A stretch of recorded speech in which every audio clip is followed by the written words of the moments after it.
July starts off with a focus on our thinking. We might experience almost paradoxical patterns with the opposing transits that are going on.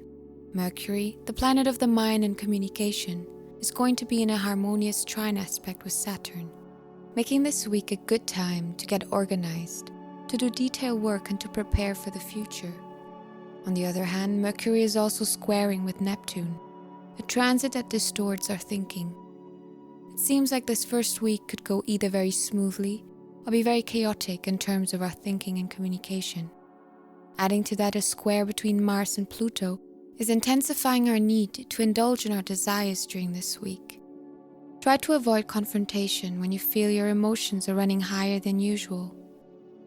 On the 5th, Mercury is joining the Sun in the cardinal water sign of Cancer, making all matters of the mind even more emotional and instinctual. With Mars moving into Taurus on the same day, we could also find ourselves being more stubborn and resolute. We are motivated now to establish long-term satisfaction rather than quick dopamine hits. A sextile between these two planets is further granting us with mental alertness and enthusiasm.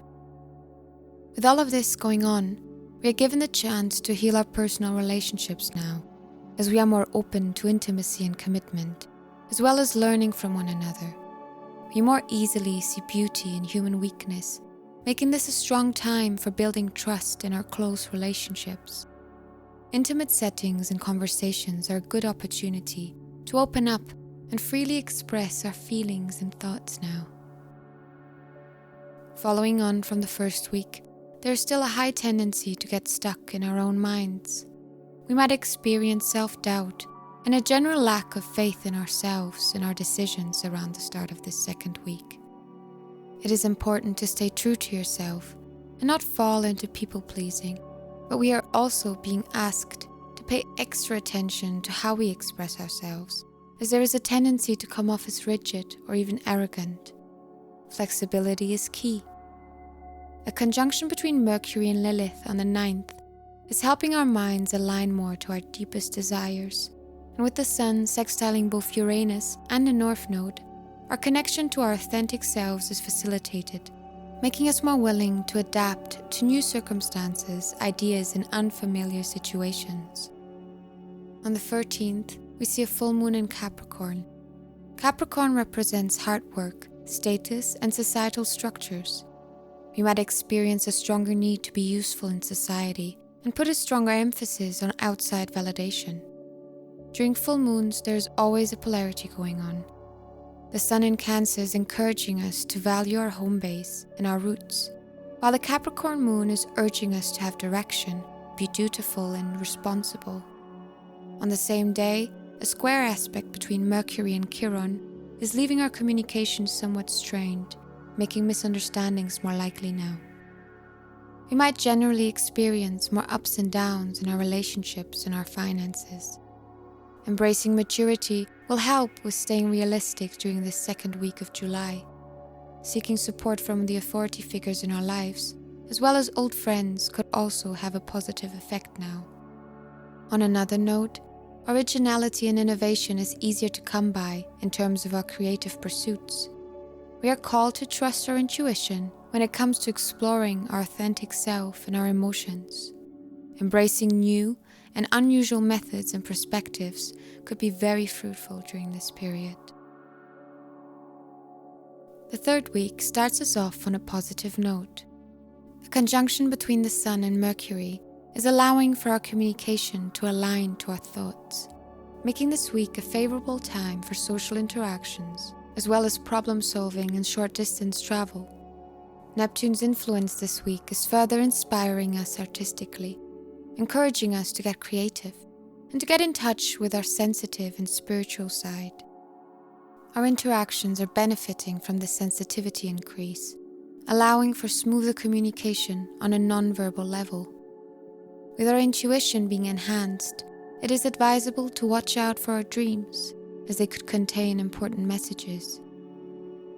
Mental anxiety could slowly be creeping in, starting from the 18th of July. There is a tendency towards obsessive thinking and pushiness in our communication. We might be self-assured in our idea of what the truth is, and push the people around us to share our views. If you notice yourself doing this, it is advisable to zoom out and remind yourself that everything is subjective, and what you believe to be true, others might not, and that is totally fine.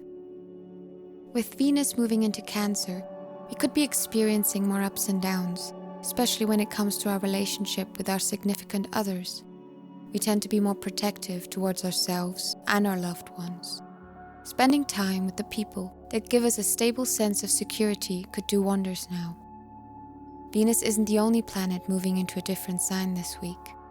Mercury, the planet of the mind, is moving into confident Leo, making us more motivated to achieve our goals. We might even find ourselves being more expressive, maybe even theatrical.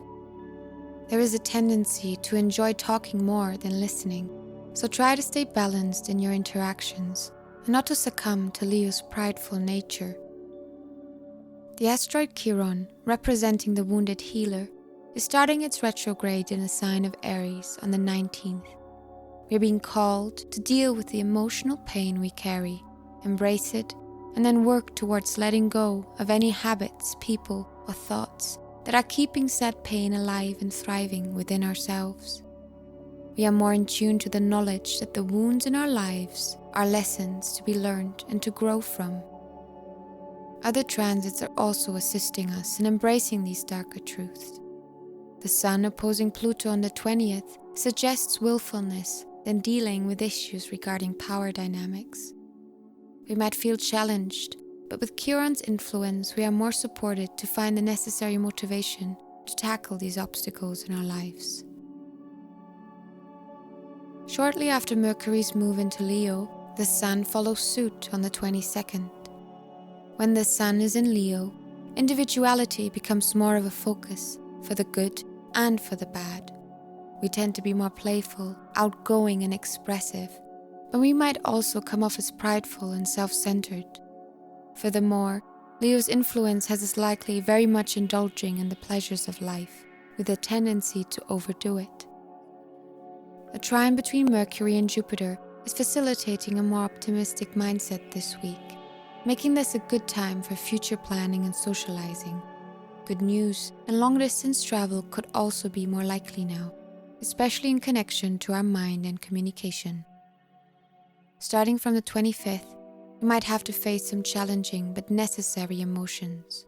Impatience, laziness, and feelings of irritability could be coming up now, and our communication might be marked by pushiness and controversy. With Uranus forming a conjunction to the North Node on the 26th, we tend to attract people and lessons into our lives that encourage us to detach from the traditions and conventions that are keeping us from growing.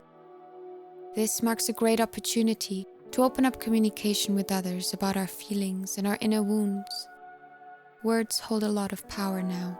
They can be used to heal ourselves and others. This week could also be a time of pleasure and experimentation, as Venus is aligned with Lilith, the astrological representation of our deepest desires. We might also experience a slight increase in our psychic abilities during this transit. On the 28th, we'll see a new moon in Leo, marking an excellent period to formulate goals regarding our confidence, our self-expression, and our relationship with criticism. You might want to check your chart and see in which house you have a Leo placement. This might be the area of your life that could use some improvements. This lunation is supported by Jupiter, facilitating our growth and positive change. With Mars heading towards a conjunction with Uranus and Taurus, we tend to be more innovative in our approaches and methods, especially in regards to our home life and our sense of security. We might feel like these new ideas of ours are too ahead of the times to be fully accepted, but it is important to realize that there are always like-minded people somewhere. We just have to find them. Also, try to stay open to criticism. Leo's strong hold on us during this 4th week might make that somewhat difficult. On the 28th, Jupiter goes into retrograde, joining the retrograde club alongside Saturn, Neptune, Pluto, as well as Chiron. We are experiencing a lot of internal restructuring now on a collective level, questioning our own philosophies and structures. With a trine between the Sun and retrograding Jupiter, we are more likely to have a desire to improve ourselves. We might put our focus on growth and expansion, but at the same time, our thinking could be slightly skewed. Our own insecurities and tendency towards pessimism could be holding us back, keeping us from fully embracing the changes needed for us to grow. Concluding, the month of July will have us spending a lot of time in our heads, trying to figure out how we can keep improving ourselves. Leo's influence is allowing us to feel more confident than usual, but that doesn't mean we won't be questioning ourselves at every turn. It is important to remember that the world doesn't revolve around us, not only to keep our ego in check, but also to alleviate the growing pressure that comes from continuous self-expansion. If you have any questions, feel free to leave them in the comments. I hope this forecast turns out to be helpful to you, and until next time, Namaste.